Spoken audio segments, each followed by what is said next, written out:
Ensuite, après avoir appris à calculer une longueur dans un triangle rectangle, on va finir ce chapitre par apprendre à calculer un angle dans un triangle rectangle. Donc évidemment, l'angle droit, on connaît déjà sa mesure. Le but, ça serait donc de trouver les mesures des deux autres angles. Donc pour cela, je vais raisonner donc sur un exemple. On a le triangle DEF qui est rectangle en D.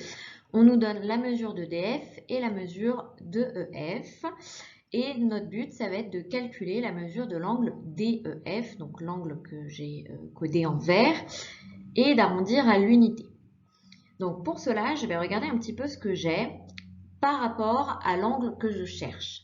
Donc l'angle que je cherche, c'est l'angle DEF.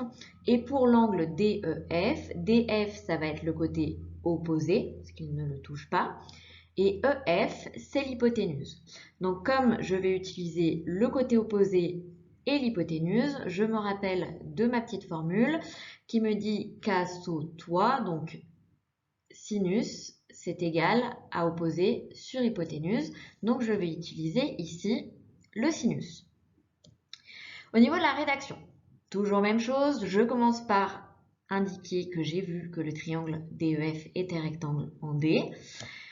Puis, je note la formule exactement comme je le faisais dans la méthode précédente et je remplace par ce que je connais. Donc ici, vous voyez qu'on a sinus DEF qui est égal à 3 sur 5.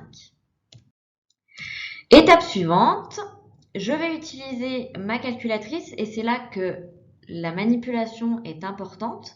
En fait, comme nous, on ne veut pas sinus DEF, mais juste DEF, on va utiliser une fonction de la calculatrice qui s'appelle arcsinus. En gros, ça va annuler plus ou moins, je mets des guillemets à ce que je dis, donc ça va annuler plus ou moins le sinus et on n'aura plus que DEF. Pour cela, vous allez appuyer sur seconde, puis sur sinus. Ensuite, vous allez écrire 3 sur 5, fermez votre parenthèse, entrez, et ça va vous donner que DEF est égal à arcsinus de 3 sur 5. Vous avez la chose suivante qui apparaît sur votre écran. Et si on arrondit à l'unité, ça me donne que DEF est environ égal à 37 degrés. Alors là, il va falloir faire attention à une chose, toujours même chose, faites bien attention que lorsque vous utilisez arcsinus, vous avez bien le petit d sur votre calculatrice, donc c'est-à-dire que votre calculatrice est bien en mode degré. Et donc, quand on cherche un angle, on va utiliser l'arcsinus ou l'arcosinus ou l'arctangente en fonction de votre calculatrice. Et quand on veut calculer une longueur, on utilise tout simplement, comme on l'a vu les dernières fois, le sinus, le cosinus ou la tangente.